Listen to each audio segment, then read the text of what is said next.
त्यांना direct 90% electronic माध्यमांची कार्यालय त्यांच्या नावासकट त्यांच्या लायसन्स सकट हे विकत घेतलेली आहे. भाजप प्रणित उद्योगपतींना पुढे घालून त्यामध्ये पत्रकारांना प्रचंड प्रमाणात बायस करण्याचा प्रयत्न, एक्सप्लॉइट करण्याचा प्रयत्न आणि त्यांना उद्ध्वस्त करण्याचा प्रयत्न गेल्या 10 वर्षात मोठ्या प्रमाणावर झालेला आहे. त्या काळचे राजकारणी अगदी व्यक्तिगत वैर पत्रकारांबद्दल किंवा दुश्मनी पाळणं, त्याचा सूड उगवणं असे प्रकार त्या काळामध्ये नव्हते. 90% इलेक्ट्रॉनिक माध्यमं ही खरेदी केलेली आहेत. तिथं स्वातंत्र्यच राहिलेलं नाही. काही पत्रकारांना काय करावं हे सुचत नाही.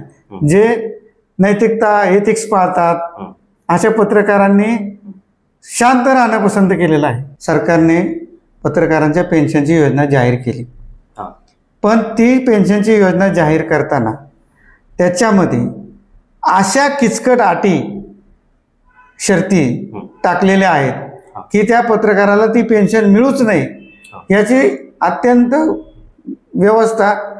मस्त व्यवस्था करून ठेवलेली आहे. सरकार, महाराष्ट्र शासन एका पत्रकाराचा जीवन गौरव पुरस्कार देऊन गौरव करतो आणि त्याच पत्रकाराने पेन्शनला अर्ज केल्यानंतर तू त्या पेन्शनसाठी पात्र नाहीस असं म्हणून त्याचा अर्ज रिजेक्ट करतो.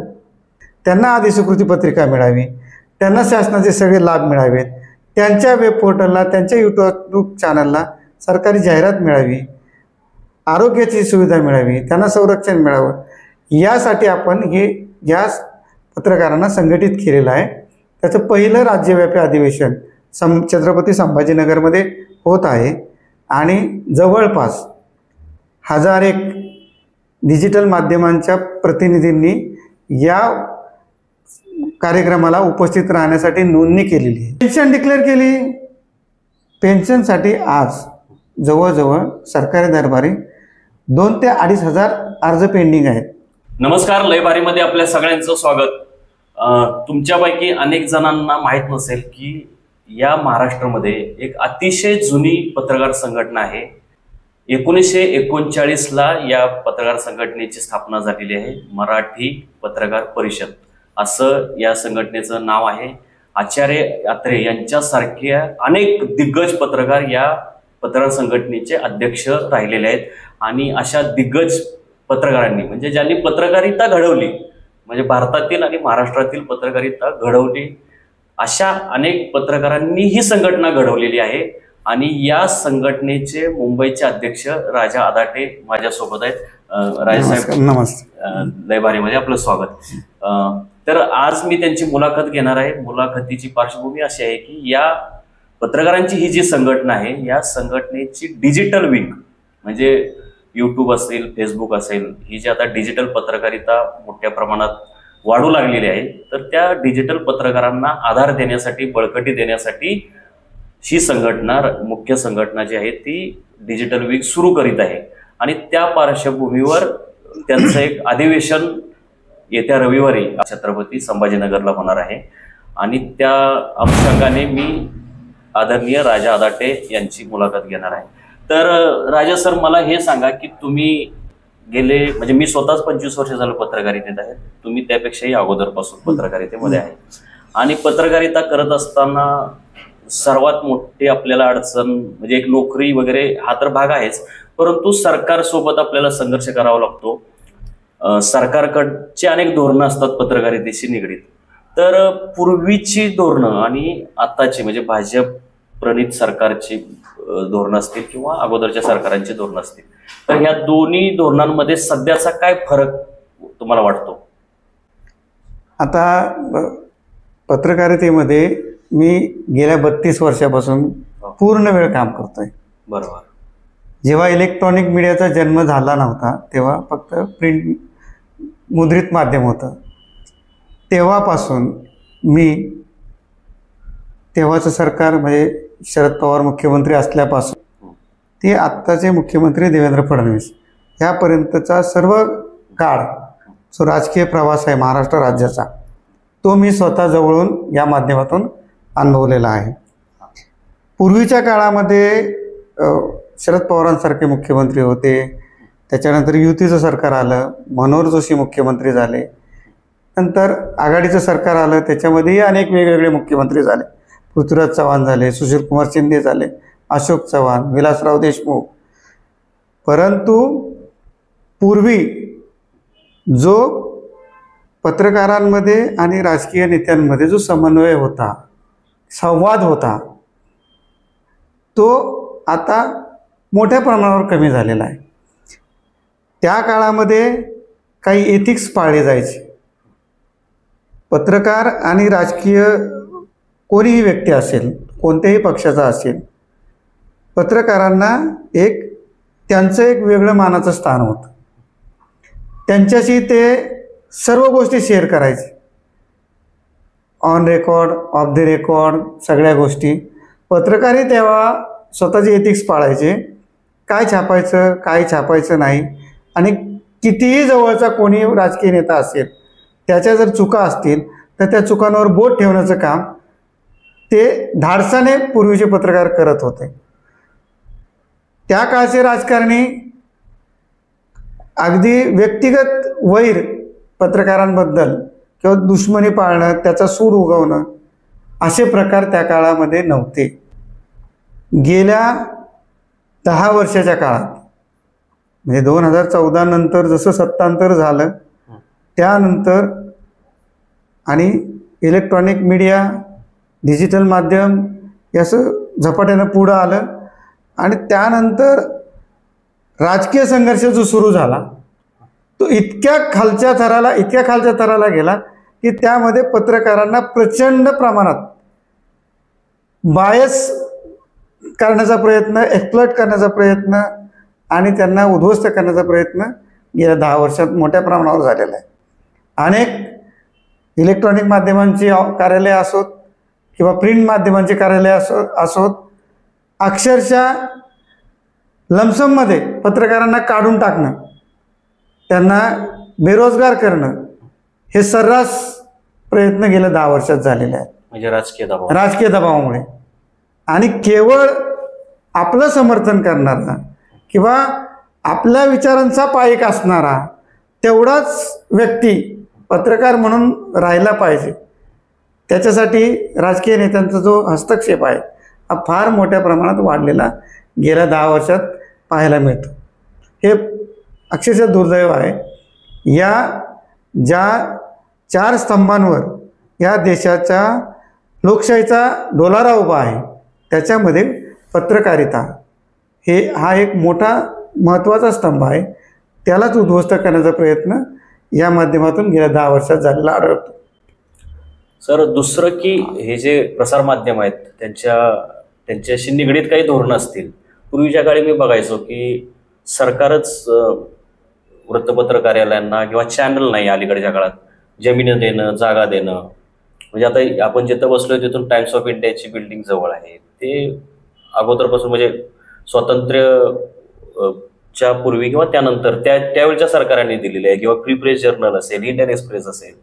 त्यानंतर अलीकडच्या म्हणजे ज्यावेळी काँग्रेस राष्ट्रवादीचं सरकार होतं साधारण 2000 सालाच्या मागे पुढे, पुण्यनगरी सारखं दैनिक असेल किंवा कुठलेही, त्यांना नवी मुंबईत जागा दिल्या पुढारी वगैरे.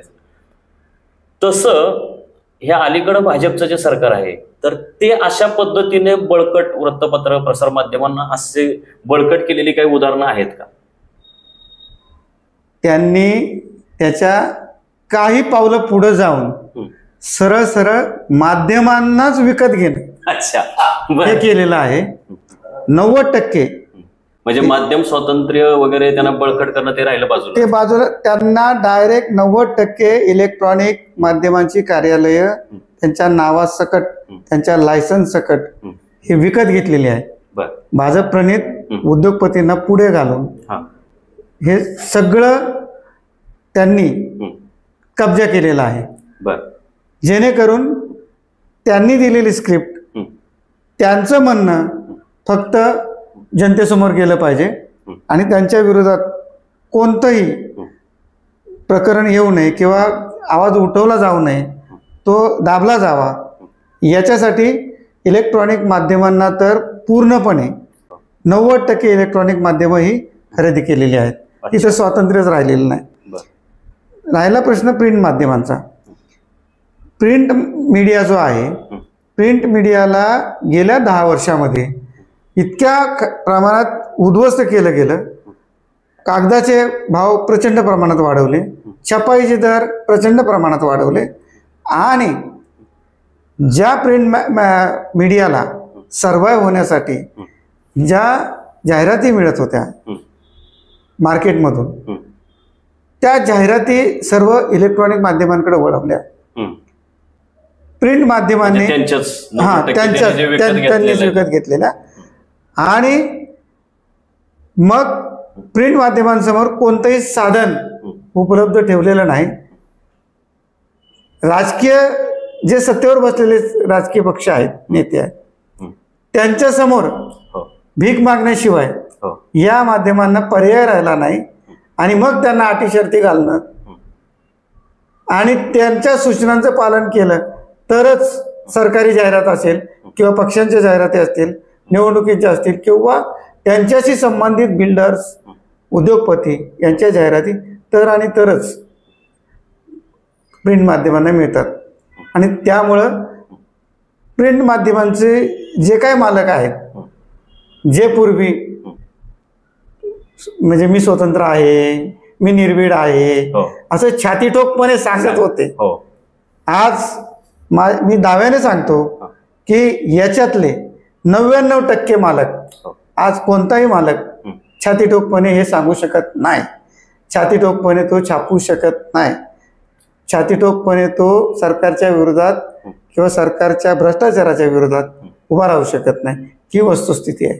म्हणजे प्रिंट असो किंवा इलेक्ट्रॉनिक असो, मालक मंडळी सरकारचे सरेंडर झालेले आहेत पूर्णपणे. हे माझं व्यक्तिगत मत आहे. नाही, माझंही तेच मत आहे, माझाही अनुभवही आहे तो.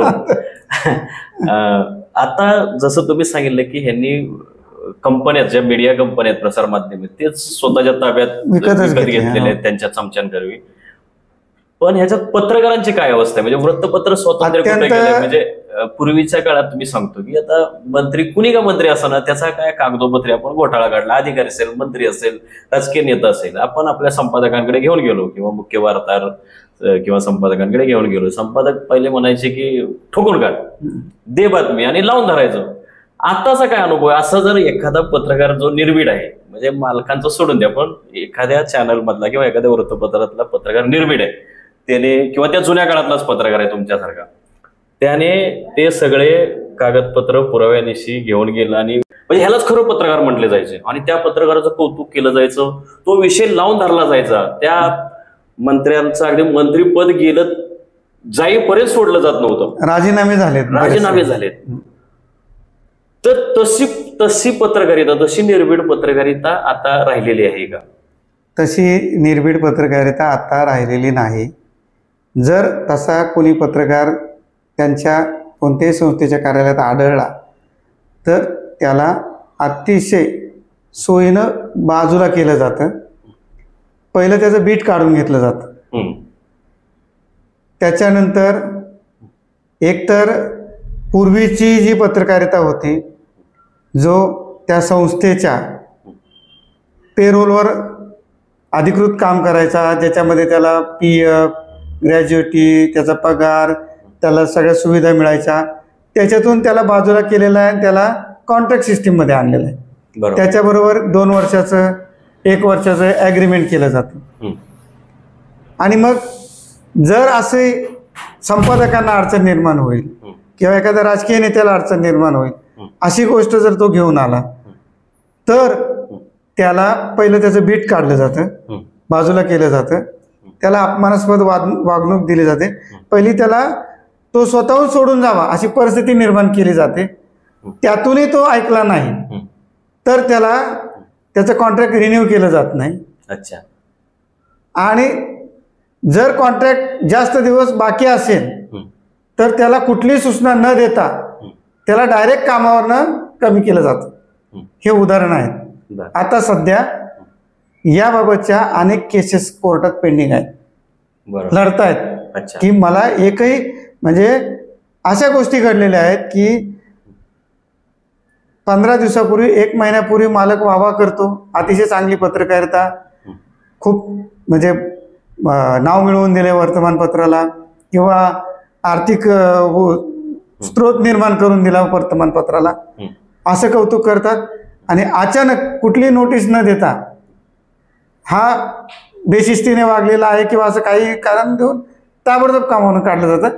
अशी उदाहरणं आहेत, अशा घटना घडलेल्या आहेत. बरोबर. त्याला कुठलंही कारण दिलेलं नाही, त्याने काहीतरी बातमी केली असेल, फक्त बातमीचाच विषय, आणि ती बातमी नको आहे आपल्याला आणि तोही नको आहे म्हणून त्याला कामावरून काढलेलं आहे. अशा केसेस कोर्टात पेंडिंग चालू आहेत, हिअरिंग, आणि कोर्टाने झापलेलं आहे त्यांना.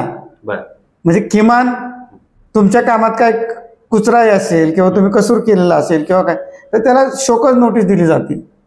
त्याचे काय नियम आहेत किंवा तेही न करता त्याला काढून टाकलेलं आहे. त्याच्यामुळं ती संस्था या अडचणीत आलेली आहे, कारण ते एक पत्रकार कोर्टात गेलेले आहे.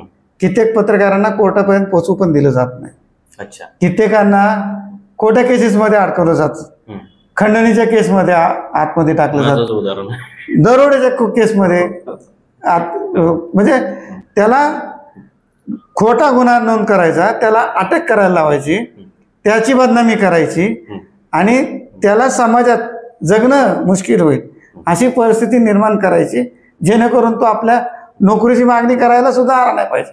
बरोबर. असे प्रकार सध्या चालू आहेत. अनेक पत्रकारांवर बेरोजगारीची कुऱ्हाड आहे. कित्येकांनी लोन हप्त्यावर घरं घेतलेली आहेत. बरोबर. अनेकांचं कोविड काळामध्ये मेडिकल प्रॉब्लेम सुरू झालेले आहेत. म्हणजे BP शुगर हा प्रकार खूप वाढलेला आहे. तणाव निर्माण झालेला आहे पत्रकारांमध्ये, आजाराचं प्रमाण वाढलेलं आहे आणि उत्पन्नाचं कुठलंही साधन पत्रकारांकडे राहिलेलं नाही. कित्येकांनी पत्रकारिता सोडून आता कुणाचा तरी PR करणं अशी कामं करायला सुरुवात केलेली आहेत.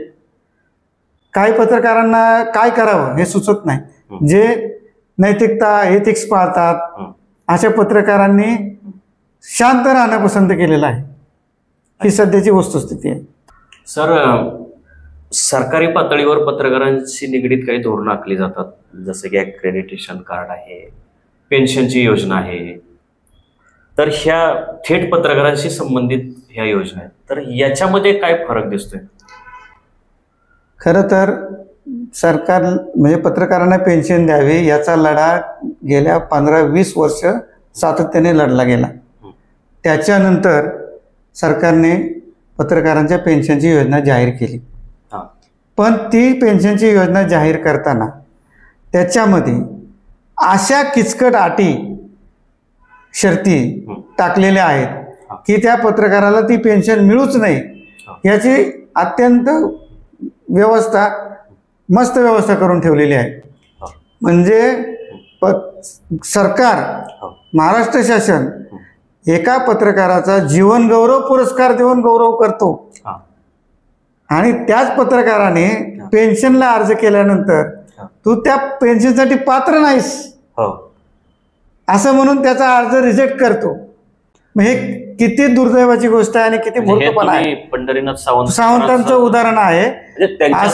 असे अनेक पत्रकार जे परिषदेच्या माध्यमातून सदस्य किंवा पदाधिकारी राहिलेले आहेत आपल्या अखिल भारतीय मराठी पत्रकार परिषदेचे, त्यांचा मृत्यू झाला पण त्यांना पेन्शन मिळाली नाही.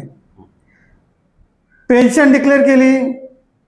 पेन्शनसाठी आज जवळजवळ सरकारी दरबारी 2,000 ते 2,500 अर्ज पेंडिंग आहेत.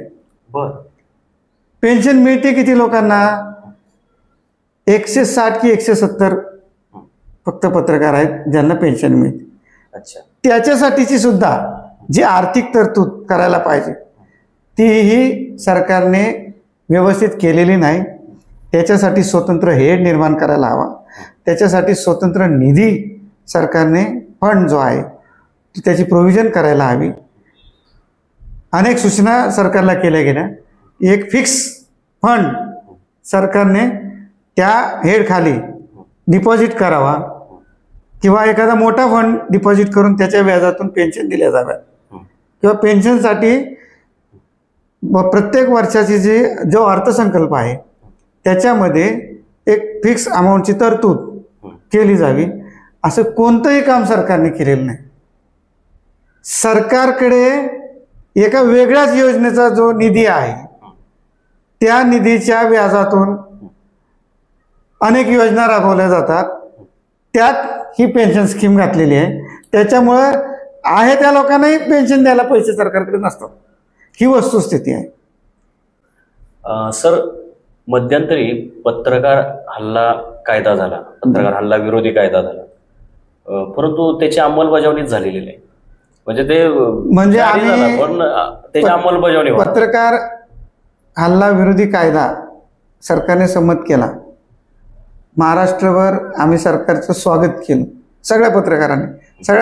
आज पत्रकारांची समस्या, जो ग्रामीण भागातला पत्रकार आहे, जो अत्यंत दुर्गम भागात राहतो, त्याच्याकडे कुठल्या सुविधा नाहीत, साधनं नाहीत, त्याला कसलंही संरक्षण नाही, त्याला मारहाण केली जाते, त्यांचे खून पाडले जातात, अशी अनेक उदाहरणं आहेत. वारिशीचं उदाहरण आहे, बरोबर, किंवा त्या अमरावती अकोल्याच्या पत्रकाराचं उदाहरण, त्याला भर रस्त्यात लाथाबुक्क्याने मारहाण केली होती. तो व्हिडिओ व्हायरल झाल्यानंतर पत्रकार संघटना रस्त्यावर उतरला. महिला पत्रकारांना मारहाण केली जाते, धक्काबुक्की केली जाते, मारहाण केली जाते, राजरोसपणे दम दिला जातो. ह्या ज्या गोष्टी आहेत ना, याच्या विरोधात आम्ही संघर्ष करून पत्रकार हल्ला विरोधी कायदा संमत करून घेतला. पण जेव्हा आमच्या पत्रकारांवर हल्ले झाले आणि आम्ही पोलीस ठाण्यामध्ये गुन्हा नोंद करण्यासाठी गेलो, तेव्हा पोलीस स्टेशनने सांगितलं की कायदा झालेला आहे, पण कायदा झाल्यानंतर त्याची अंमलबजावणी व्हावी असा एक दुसरं परिपत्रक काढावं लागतं सरकारने, मग त्याची इम्प्लिमेंटेशन होतं त्या कायद्याचं. त्यामुळं आम्ही हे गुन्हे नोंद करून घेऊ शकत नाही असे स्पष्ट उत्तर पोलीस ठाण्याने दिलेले आहेत. तेव्हा आमच्या लक्षात आलं की सरकारने फक्त दाखवण्यासाठी हा कायदा केला, पण त्याची अंमलबजावणी होऊ दिलेली नाही. अच्छा सर, आता तुमचं डिजिटल मीडिया विंगचं अधिवेशन छत्रपती संभाजीनगरला होत आहे, तर त्याविषयी सांगा. म्हणजे गेल्या काय हेतू आहे? अनेक वर्षापासून, म्हणजे आपली अखिल भारतीय मराठी पत्रकार परिषद ही राज्यातल्या सर्व पत्रकार संघटनांची मातृसंस्था आहे. 86 वर्षाची परंपरा आहे. 1939ला याची स्थापना झाली. आचार्य अत्रेंपासून अनेक दिग्गज पत्रकार या पत्रकार संघटनेचं त्यांनी नेतृत्व केलेलं आहे. आपण पत्रकारांवरील हल्ले असतील, पत्रकारांच्या समस्या असतील, तर त्याच्यासाठी अहोरात्र झटतोय, त्याच्यासाठी आपण काम करतोय. परंतु गेल्या काही वर्षापासून प्रिंट माध्यमाच्या पाठोपाठ इलेक्ट्रॉनिक माध्यमं आली आणि त्याच्याही पुढे एक पाऊल जाऊन डिजिटल माध्यमांनी आज संपूर्ण देशभर एक आपलं वेगळं बस्तान बसवलेलं आहे आणि एक वेगळी जागा निर्माण केलेली आहे. मोठ्या प्रमाणावर पत्रकार जो आहे, जो प्रिंट माध्यमातून, इलेक्ट्रॉनिक माध्यमातून उद्ध्वस्त झालेला पत्रकार हा डिजिटल माध्यमाकडे वळलेला आहे. डिजिटल माध्यमांचं महत्त्व राज्यामध्ये सर्वत्र आहे, परंतु मग त्याला पत्रकार म्हणून दर्जा मिळवून देणं किंवा त्याला कुठली सरकारी सुविधा हे अजिबात आपल्या महाराष्ट्र शासनाने अजून केलेली नाही. अनेक वर्ष भांडल्यानंतर आता त्यांनी एक GR काढलेला आहे, परंतु त्या GRमध्ये ज्या अटी शर्ती आहेत त्याच्यामध्ये जे राज्यभरात मोठ्या प्रमाणावर वेब पोर्टल्स, यूट्यूब चॅनल्स आहेत, तर त्यांना त्याचा कोणताही लाभ मिळणार नाही. केवळ आणि केवळ जे प्रस्थापित डिजिटल म्हणजे प्रस्थापित संस्था आहेत त्यांनी उभी केलेली जी डिजिटल माध्यम आहेत, मग ते टाइम्स ऑफ इंडिया असेल, लोकमत असेल, लोकसत्ता सकाळ असतील किंवा आजतक, IBN लोकमत, G24 तास यांच्या वेब पोर्टलला आणि यांच्या यूट्यूब चॅनलला त्याचा लाभ होईल, बाकीच्यांना त्याचा काही उपयोग होणार नाही. म्हणून या सगळ्या पत्रकारांना संघटित करणं आणि त्यांचे हक्क मिळवून देण्यासाठी त्यांना अधिस्वीकृती पत्रिका मिळावी, त्यांना शासनाचे सगळे लाभ मिळावेत, त्यांच्या वेब पोर्टलला, त्यांच्या यूट्यूब चॅनलला सरकारी जाहिरात मिळावी, आरोग्याची सुविधा मिळावी, त्यांना संरक्षण मिळावं, यासाठी आपण हे या पत्रकारांना संघटित केलेलं आहे. त्याचं पहिलं राज्यव्यापी अधिवेशन छत्रपती संभाजीनगरमध्ये होत आहे आणि जवळपास 1001 डिजिटल माध्यमांच्या प्रतिनिधींनी या कार्यक्रमाला उपस्थित राहण्यासाठी नोंदणी केलेली आहे आपल्याकडे. म्हणजे किती मोठ्या प्रमाणावर हे पत्रकार, डिजिटल माध्यमांचे पत्रकार महाराष्ट्रात कार्यरत आहेत आणि त्यांच्या हक्कांसाठी, त्यांच्या सुविधांसाठी लढा उभारण्यासाठी आपण हे संघटन सुरू केलेलं आहे. साधारण त्या संमेलनाचं काय स्वरूप असेल, म्हणजे तिथे काय चर्चा होणार आहे, कोण मार्गदर्शन करणार आहे? त्या संमेलनामध्ये उद्घाटनाला आपण काही प्रमुख पाहुणे बोलवलेले आहेत. म्हणजे जसे सामाजिक न्याय मंत्र्यांना बोलवलेलं आहे, तिथले स्थानिक असल्यामुळं, पालकमंत्री असल्यामुळं, आणि तुळशीदास भोईटे आहेत, त्यांचं एक सेशन ठेवलेलं आहे. आपण साहिल जोशी यांना पण निमंत्रित केलं होतं, एक सेशन त्यांनी घ्यावं. यापूर्वी कुमार केतकरांपासून तर पी साईनाथपर्यंत सगळ्या पत्रकारांनी आमच्या परिषदेच्या अधिवेशनांना हजेरी लावून पत्रकारांना मार्गदर्शन केलेलं आहे. याही वेळेला आपण इलेक्ट्रॉनिक माध्यमातली काही महत्त्वाची व्यक्ती बोलवलेले आहेत, तर ते आपलं मार्गदर्शन करणार आहेत. त्यांच्या काय समस्या आहेत, त्यांचे काही सजेशन्स आहेत, ते तिथं मांडले जातील पत्रकारांचे. त्याच्यावर काही ठराव तिथे केले जातील आणि सरकारपुढं आपण ह्या सगळ्या गोष्टींना कसं घेऊन जायचं याचा एक उहापोह चर्चा त्या ठिकाणी केली जाईल. शिवाय या राज्यातले जे डिजिटल माध्यमामध्ये काम करणारे जे पत्रकार आहेत त्यांना योग्य मार्गदर्शन मिळावं, त्यांना हायटेक ट्रेनिंग मिळावं, कशा पद्धतीने त्यांच्यात काय कमतरता आहेत त्या गोष्टींची ट्रेनिंग शिबिरं घेऊन त्यांना ट्रेन करणं, त्यांचे इक्विपमेंट्स कसे चांगले असले पाहिजेत, कोणते असले पाहिजेत, नवीन नवीन कोणत्या संशोधन झालेलं आहे, नवीन गोष्टी कोणत्या मार्केटमध्ये आलेल्या आहेत, या सगळ्या गोष्टींची माहिती भविष्यामध्ये या सगळ्या पत्रकारांना देऊन त्यांना अपडेट करणं, त्यांना स्ट्रॉंग बनवणं, हा आमचा प्रयत्न या माध्यमातून असणार आहे. धन्यवाद सर, तुम्ही या अधिवेशनाच्या पार्श्वभूमीवर पत्रकारांच्या, प्रसारमाध्यमांच्या समस्या सांगितल्या, सरकारचा बदलचा जो दृष्टिकोन आहे पत्रकारांना दुश्मन समजण्यासारखा. तुम्ही अगोदर सांगितलं की पत्रकार आणि राजकीय नेते यांच्यामध्ये एक सुसंवाद असायचा आणि दोघेही एकमेकांचा मान सन्मान जपायचे. तसं आता वातावरण राहिलेलं नाही. पत्रकारांना आणि पत्रकार संस्थांना, प्रसारमाध्यमांना संपवण्याचं काम सुरू आहे, ते तुम्ही सगळं सांगितलं. आणि जे आचार्य अत्रेंपासून दिग्गज लोकांनी ही जी संघटना पत्रकारांच्या न्याय हक्कासाठी स्थापन केलेली आहे, ते ह्या पुढच्या काळातही उलट अधिक तुमच्या संघटनेची गरज निर्माण झालेली आहे. आणि ही संघटना तर लढे देतेच, परंतु जी नवीन संघटना आता डिजिटल संघटना जी तयार होणार आहे तीही पत्रकारांसाठी असं लढा देईल अशी आपण अपेक्षा व्यक्त करूया आणि थांबूया. धन्यवाद.